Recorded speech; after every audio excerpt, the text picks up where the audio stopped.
I'm very excited to have our next guest today. He's so many things. He's a comedian, he's a commentator, he's a public speaker, he's an author. He's Robin to Jordan Peterson's Batman in Jordan Peterson's World Tour. He is Dave Rubin, and he joins us now via Skype for his new book, Don't Burn This Book, it's called. Dave Rubin, great to have you on the program. What a pleasure. Ezra, I'm glad to be with you. You know, it's funny you're making a DC Comics reference with Batman and Robin right there, because I was about to say to you that you're sort of in what I consider the Avengers of Canada, the free speech Avengers. It's sort of you and Jordan Peterson and Lindsay Shepard and Gad Saad and Yasmin Mohammed and a couple other people. So we got a little Marvel DC thing. We can work it out throughout the interview. Right on. Well, what I like best about you, man, I think you've got a winning style. You make everyone comfortable when you debate uncomfortable things, and that's a real personality trait. But I'll just say, I mean, obviously I'm a fan, you can hear it in what I'm saying. What I like about you and what I wish there was more of is liberals who would engage with conservatives rather than shun them, cancel them. Frankly, I think you've become a little more conservative over time yourself. But I mean, you come from a very liberal place. You work for the Young Turks. That's a left-wing show. You were an intern even with The Daily Show with Jon Stewart. How did you resist the temptation just to blacklist, blackball, ignore, and unfriend people you disagree with? How did you overcome the virus of the left? Yeah, you know, it's interesting because we could go back even further than that. I mean, I come from a true liberal in the good sense of liberal family. I mean, I was born in Brooklyn, New York, before it was hipster Brooklyn, when it was still old school Brooklyn, which was, you know, this mismatch of, of Jews and Greeks and Irish and Italians and blacks and Latinos, and this real thing that was the sort of beauty of America, the stew of America. And then I grew up in Long Island, and I went to college in upstate New York. I lived in Manhattan on the Upper West Side, which is like the lefty liberal paradise of the world. But, you know, as a Jew, I sort of grew up with, you debate stuff. That's just what you do. Every holiday, Ezra, I'm sure it's the same for you and your family. Every holiday, it's like you get 30 people around the table. No topic is off limits. And then what would happen in my family, everyone would be screaming the entire meal. And then the second dessert was served, it was like, all right, that's it. Nobody's angry at anybody. Right. So what? You're for abortion, you're against abortion. You're for high taxes, you're for low taxes. It was just like, it was let go. And I think I didn't realize it, honestly, until writing the book, that piece of me really was born there. It was born very young. I remember being 11 or 12 years old and trying to get to the adults table because I thought something interesting was happening there. So I always felt that piece about debate. And I would also say that this is where the word liberal and lefty have just been conflated and confused, because, you know, there were good liberals. I know you know this, but, you know, there were good liberals like JFK Jr. Ask not what your country can do for you, ask what you can do for your country. There were good liberals in New York. We had Daniel Patrick Moynihan, who was a proud defender of the Constitution. We had Mayor Ed Koch in New York City, who was the mayor for a city of 8 million people from every walk of life and treated everybody the same. What unfortunately happened in the last 5 years is as progressive identity politics and groupthink and collectivism grew, they saw the weakness of liberals. And it's very hard for me to admit in a way, but liberalism in and of itself has a weakness that conservatism does not. Liberalism, because of the innate desire to be open-minded, will let in basically any idea. And I think progressives saw that. They saw that, oh, we can sneak identity politics in. We can sneak all of this giant government stuff in, guise it as we're being nice to everybody. And in effect, they decimated the liberals. And I think you're a bit of a Star Wars guy, and I always compare it to Order 66 in Revenge of the Sith, because basically, the last remaining liberals have pretty much been annihilated in America. You know, Bill Maher is trying. I'm trying, but I have no problem when someone says to me, hey, you know, you're more of a conservative now. If anything, I think in some respects that I'm a modern conservative, meaning I believe in the base ideas of conservatism, meaning individual rights and the Constitution and the Bill of Rights. But I don't have to agree with conservatives on every single issue. As you know, in my book, I lay out a pro-choice position. And if that can be accepted by those on the right, then I see that as wonderful, fertile ground for ideas. And unfortunately, the left has just decided to purge all the free thinkers. Well, let me ask you about what you said about Brooklyn, because you listed the mix of people there, and you mentioned race and ethnicity and things like that. And I know what you mean, but it's become a more recent thing to say as a Jewish man, as a black woman, as a transgender. And they started arguing, people, I think typically on the left, as a fill in the blank, my identity politics here, I believe. And I think that does two things. First of all, it's a false authority. I mean, it's not an appeal to facts or even an argument. It's listen to me because I have a certain characteristic, not because my ideas are good. And second of all, it immediately implies that to disagree with that, you're not disagreeing with the idea, but their blackness, womanness, transness. And I think that's probably very different than what you meant back in Brooklyn Absolutely. 40 years ago. Well, Ezra, I would even go a step further and say when people do that and use their identity first, well, first off, they're using it as a cudgel because they're using it to try to gain some advantage over you. But I would argue that it's even anti-human because none of us want to be judged on our immutable characteristics. It doesn't matter to me that you are a cisgendered man. It's what comes out of your mouth, your ideas, your actions that matter. When I say it, and I know you understand this, when I say, oh, there were blacks and Latinos and Jews and Greeks and Italians and Irish, my point was that's the beauty of the stew of America. Nobody back then nobody in 1940s, 1950s Brooklyn, in the craziest melting pot that you could possibly imagine, with all of these people whose many were first generation immigrants or second, whose parents came here with nothing, or grandparents, or they came with nothing. Everybody was just thrown in to Brooklyn or the Lower East Side. I mean, this is the quintessential American story. And nobody walked around saying, I'm Italian, so give me this. I'm Jewish, give me this. I'm Irish, give me this. My point was you threw all of these people in. They had their little communities. They had their foods, their traditions, their holidays, all these things. And guess what? They all started really learning to live together. And that doesn't mean there weren't fights. There weren't, some level of racism and bigotry and some of that old world stuff. But what happened there, and I think there's it's actually a very special thing because you can look at, lists of famous authors and philosophers and comedians and actors, and so many of them were Brooklyn born. Larry King, who of course is Brooklyn born, he has a bagel shop here in Beverly Hills. It's called Brooklyn Water Bagel, and he has plaques of just all of the famous people, politicians, everything born in Brooklyn. And there's a reason for it, because it represented the beauty of America, not because they were Irish first or Jewish first or Italian first, but because they took all of that stuff that had been the gestalt, good word, of their families, and then blended it into America. And that is what is so special about this place. Yeah, I think you're right. I mean, people came together, I mean, as the motto says, out of many, one, in pluribus unum. I think that we're dividing people. I mean, Trudeau up here never stops talking about diversity. He wants to pigeonhole people and give them racial or gender identifiers even when they don't want it. But let me ask you this. I remember in college, I'm a few years older than you, but back when I was in college, there was a spirit of debate, and if you were on the left or on the right and there was a debate on some issue, you were sort of expected to be at the debate, and if you declined, it was a sign that you really weren't interested in public affairs. So the idea that one group would boycott the debate if another was there, that just wasn't thinkable, because that would be seen as A, you're chickening out, or B, oh, then you're not really serious about this conversation since you just want to have a monologue. The idea of deplatforming, that new word, it didn't even exist back then. Tell me a little bit about deplatforming issues, and I know that you were on Patreon, which is a kind of crowdfunding.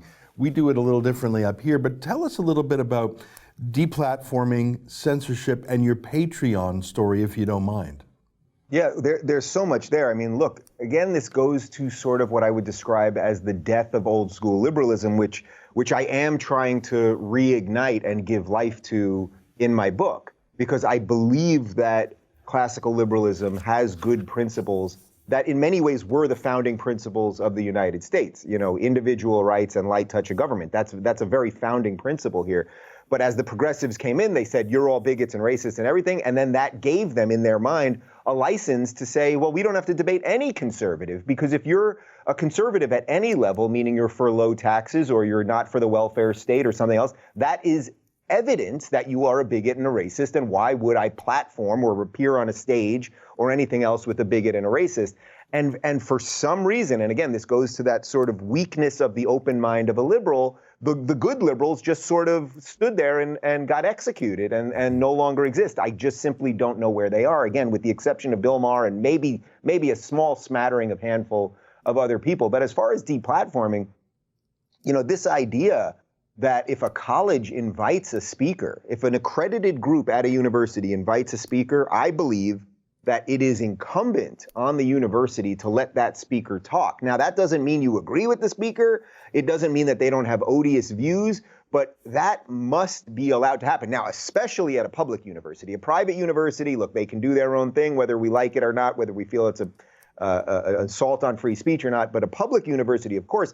And just to show that I'm not just saying these things, I believe it, but so Linda Sarsour, who I believe to be a truly bad actor and a true racist in the way that progressive racism has become a sort of the new pernicious acceptable racism, she was invited to speak at the City University of New York about 2 years ago. And I defended her right to speak there. Everything being equal, I would prefer that, I guess, no group invite her because her ideas are terrible. But you know what? If somebody invited her, you got to defend her right to speak. So it's not just something I preach about, it's something that I actually believe in. As far as Patreon, there was an interesting moment about a year and a half ago where there was an internet guy that I'm guessing you've probably spoke to him at a point, Carl Benjamin Sargon of Akkad, who, he was one of the first sort of lefty people on YouTube about 6 years ago who was saying, hey, lefties, there's something wrong here. We're not liberal anymore. And he actually helped me kind of go on my path, because when I started saying the same things, a lot of people said, hey, you got to talk to this guy. He's been doing it for, months now. And basically, he was on Patreon, which is the crowdfunding site, and that's where he was supporting his YouTube page. And then it turned out that not on his Patreon, nor on his YouTube channel, but on another YouTube channel, he was being interviewed. And he said the N-word, and he said it not to use it as a racial pejorative, but to use it to mock the people who use those words, to mock the alt-right, in effect. Right. And Patreon decided to cancel his account. And I felt, along with Jordan Peterson and then Sam Harris, that was a bridge too far, because it wasn't just that they were going after language, which I would prefer they not go after anyway. It was that it wasn't even his Patreon nor his own channel that he was funding on Patreon. It was a word he said on something else altogether. And they said, we're not going to let you have a livelihood and we're going to shut you down. And by the way, in effect, as far as I know, he's doing okay. But that is what spurred me on to create locals.com, because I believe in competition and we're building digital homes for creators. Because you don't own your stuff on YouTube. You don't own your stuff on Twitter. And you're basically renting space from a landlord who could cut you off at any moment. And all of us are kind of sitting ducks there. So I created that. That's going to, it's my best effort to solve some of these problems. And that's very interesting, because we've had similar problems. We haven't yet been deplatformed, but we've come close and we're always under attack. Here's my question for you. Even if you were to create a new app or a new website, there's always a deeper level of internet infrastructure. Payment processors, there's only a few of them. And behind that, banks, and then the deep structure of the internet. Suddenly, 3 years ago, we got an email saying we're going to kick you off your, I think it was called a DNS server. Forgive me if I have the technicalities wrong. Yeah. Basically, they said in 24 hours, you're being kicked off your website. Good luck. And I hadn't even heard of this company. I had no idea we were dealing with them. So even if you have a top level fix, there's some risk to the basis of the internet. How do we fix that when it's a handful of companies who don't care about political squawking, who are so unbelievably rich, and now they just care about being woke? Like, you can't fight with Zuckerberg or Google, and I'm not even talking about them, but people we don't even know who they are. Right, that's the crazy part. So it's a great question. It's the $1 trillion question, I would say, because when it's fully solved, I actually think it's $1 trillion business. What I've been telling people about locals is we've solved 95% of the problems for 95% of the creators. So in other words, I can't solve Alex Jones's problem. Now, I'm not saying I want to be in business to solve Alex Jones's problem. That's not even a condemnation of Alex Jones. I would prefer he be on all these platforms, and if you don't like him, don't watch. That would be my personal preference. But in other words, when you ask about payment processors, so through locals, right now we're using Stripe. And yes, if Alex Jones wants to join locals, well, he can't go on Stripe, so there's no way for us to pay him, or there's no way for him to get paid. We actually let you use your own Stripe account.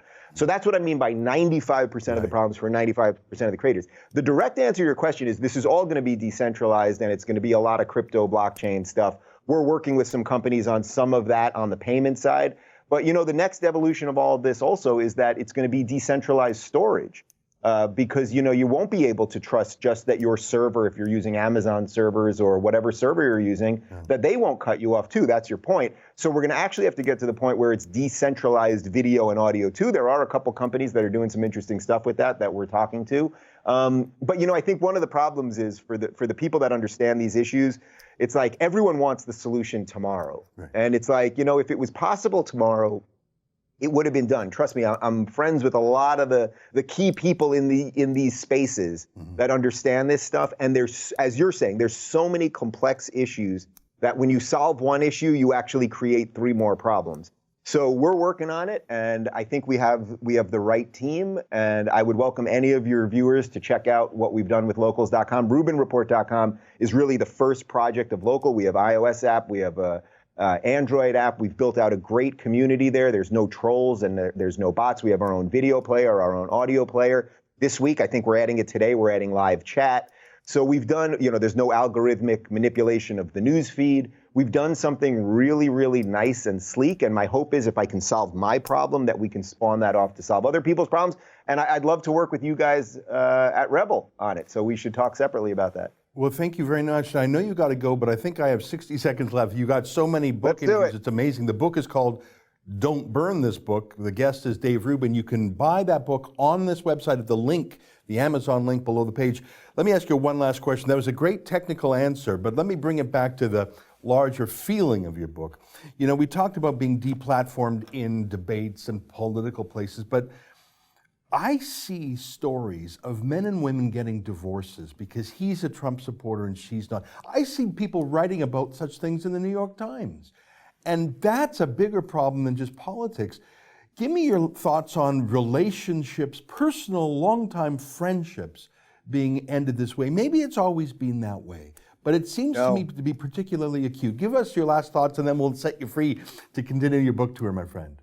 Well, first off, I wish we had more time to do it. And for sure, I've been saying to you forever, I wanted to get you live in studio. So we'll do it via Skype since that's how we're all trapped at the moment. But I am actually deeply concerned about what you're talking about right now, because the amount of emails that I get literally from people saying my wife is divorcing me because I'm a Trump supporter, or my friends have abandoned me. I tell some stories about the types of things that happened to me when I just started saying, hey, there's something wrong with the left. And literally people that were invited to my wedding telling me I'm a racist and a bigot, and they don't even know why they're saying it. I asked them, well, have I said anything racist? And it doesn't even matter. They think because they say it, that is evidence of its truth. So I'm deeply concerned about that because, as you know, we're in an election year here in the United States. Corona has everybody kind of confused and up in the air as is. And one of the things that I try to do in chapter 10, in the final chapter of the book, is we shouldn't be permanently political. I find if your whole worldview is just through a political lens, meaning the left is this, the right is this, this happened today and that happened today and they voted on this, it will lead you to endless misery because politics is about power. And a game of power, it's sort of like Game of Thrones. Game of Thrones, basically everyone dies at the end, and the couple guys who are alive, they're not that happy because everyone they know is dead. Yeah. And I sort of think that is what politics is. So you need to have a framework for life that is outside of politics. I lay out what I think is a pretty decent one in this book, but if you want a really dense read on that, we'll turn to the most famous man in Canada, turn to Jordan Peterson and read 12 Rules for Life. Outstanding. Well, I can hardly wait to tuck into the book. What a great read. It's like the story of my life, being deplatformed and wanting to debate, and just very interesting. Dave Rubin, we're big fans up here. Good luck with the book tour. Once again, folks, you can buy Don't Burn This Book at the Amazon link below, and we'll email this video out to our readers too. Good luck, Dave. Thanks, Ezra. All right, bye-bye. There you have it, Dave Rubin. What a good egg. Oh, I wish more liberals had his open-minded approach to debate. That's an excerpt from my daily show, The Ezra Levant Show. Every day I do a monologue on the news of the day, then I interview an interesting guest, and then I read my hate mail. You gotta subscribe. Go to rebelnews.com.